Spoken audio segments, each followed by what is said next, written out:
Doctor Yasir, America Iran तातुल और किसी मुआहदे पर ना पहुंचना, लैक ऑफ कॉन्फिडेंस हम इसको कहें, या दोनों फरीक की लचक का मुजाहिरा करने से हिचकिचा रहे हैं, अपनी हार समझ रहे हैं इसको? जी, बहुत अच्छा क्वेश्चन आपने किया आयशा, और बहुत शुक्रिया मुझे मदऊ करने के लिए। मेरा ख्याल है कि ये जो सिचुएशन है, जिस तरह आपने अपने इंट्रो में भी कहा कि कुछ लोग इसको स्ट्रेटेजिक डेडलॉक कहते हैं, तो ये डेडलॉक ज़्यादा इम्प्लांटेड लग रहा है, नेचुरल नहीं लग रहा। उसकी बड़ी मोटी-मोटी बातें हैं और बड़ी क्लियर हैं अब तो कि इस पूरे जो गेम में हो क्या रहा है। देखिए, अगर हम तीनों साइड को सेपरेटली देखें, तो प्रेसिडेंट डोनाल्ड ट्रंप जो है वो सिर्फ डील नहीं चाहता। प्रेसिडेंट डोनाल्ड ट्रंप इसको एक स्ट्रेटेजिक विक्ट्री चाहता है, और ये जितनी भी डिले हो रही है, जितनी ले दे हो रही है, जितने ड्राफ्ट्स बन रहे हैं और उसके दरमियान में अमेंडमेंट्स हो रही हैं, वो प्रेसिडेंट डोनाल्ड ट्रंप की मजबूरी है। अगर वो शिकस्त अमेरिका को शिकस्त तो हो चुकी है, लेकिन अगर वो इस वक्त मैं समझता हूं कि एक डिक्लाइनिंग अमेरिका का प्रेसिडेंट है, और अगर उसके ऊपर वो अपीयर हो वीक और ऐसा प्रेसिडेंट जिसने जंग हार ली है, और अवाम को भी अगर वो ये तासुर शो करेगा, तो ये उसकी डेथ है, यानी डेथ है उसकी जो पॉलिटिकल लाइफ की, तो ये तो वो बर्दाश्त नहीं कर सकता। एक चीज। दूसरी चीज ये है, ईरान की तरफ आते हैं।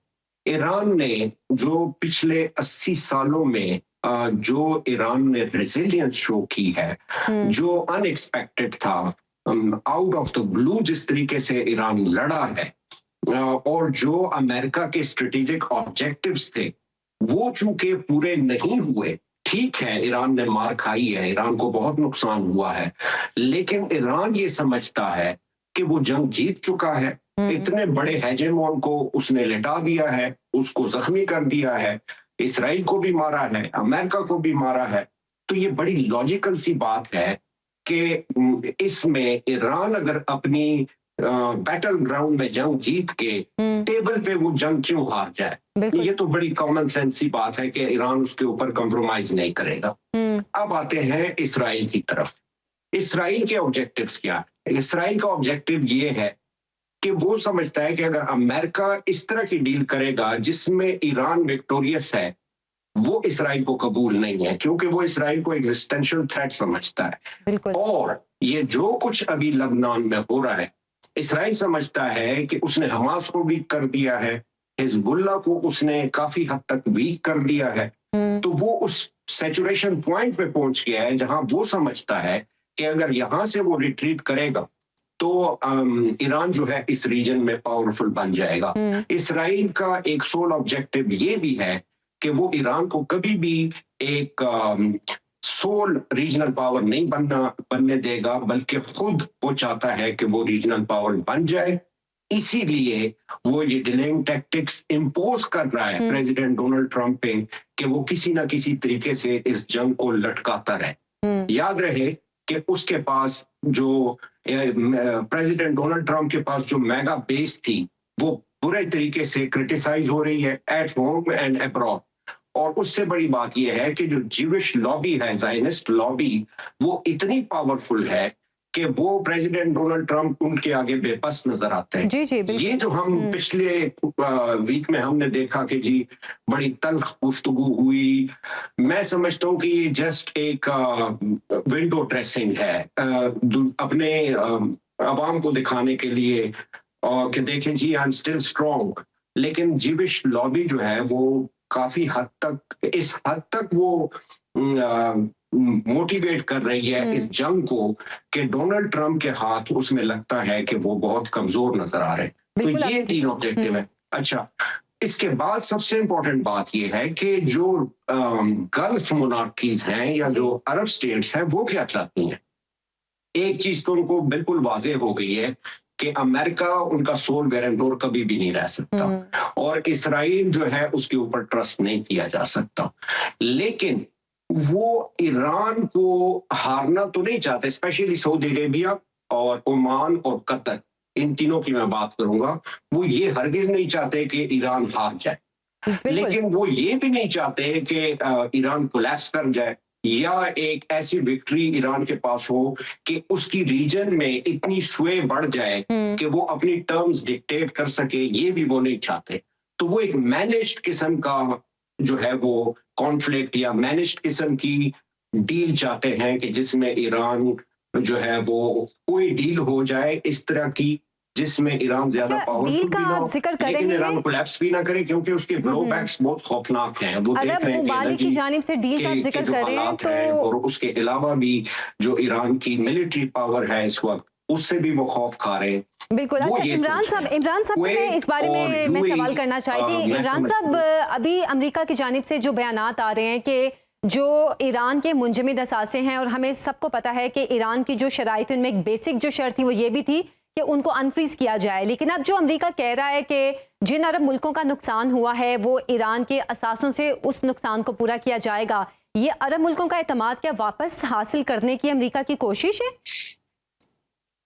देखें, अरब ममालिक का तो एतमाद शायद वो हासिल कर लें ना कर लें, जिस तरह भी डॉक्टर साहब कह रहे थे, ग्रेजुअली वो अमेरिका को अपना सोल गारंटर नहीं मानेंगे इन द लॉन्ग रन। लेकिन इस किस्म की बातें करने से ना, जो ईरान के साथ एग्रीमेंट है और एक जनरल एग्रीमेंट जो नहीं है, जिसको एमओयू का नाम आप दे रहे हैं, उसके चांसेस मजीद ब्लीक हो जाते हैं, क्योंकि ये एट द आउटसेट ये कंफर्म था, और जो बात पाकिस्तान में भी हुई थी कि वो सैंक्शंस रिलीफ भी ग्रेजुअली देंगे और उनके मुंजमद असासों को भी डिफ्रीज करेंगे और उनको रिटर्न करेंगे। उसके रेट्स वगैरह पे डाउट था कि कितना टाइम लगेगा, लेकिन ये एक गिवन था। अब आप अगर उस गिवन से हट जाते हैं तो इसका मतलब ये आप सही फरमा रही हैं कि वो गल्फ को भी अब पता है, जिस तरह भी डॉक्टर साहब ने कहा, जो 3 ममालिक जो कोर हैं गल्फ का, वो अब नहीं, वो इस किस्म की बातों में नहीं आएंगे कि असासे वगैरह के। लेकिन वो मेरा अपना ख्याल है कि इसराइल को मजीद टाइम दे रहा है टू सदर्न लेबनान को मजीद उस पर अटैक करने के, मजीद जुल्म करने के। वेस्ट बैंक में भी एक जुल्म का बाजार जारी है, तो इसलिए आई थिंक कि वो ये बहाना है। लेकिन इससे फिर जो पाकिस्तान की मीडिएशन है और जो पाकिस्तान दोनों को एक पेज पे लाना चाहता है toward some sort of settlement, उसको बहुत धचका लगता है। तो इन दोनों ममालिक को थोड़ा सा अपनी अपनी जो वर्बल डुएल्स है उनसे उनसे गुरेज करना चाहिए। लेकिन अब ये देखना पड़ेगा कि क्या वो जंग ज्यादा देर तक चाहते हैं या वो किसी अमन की तरफ जाना चाहते हैं। बिल्कुल।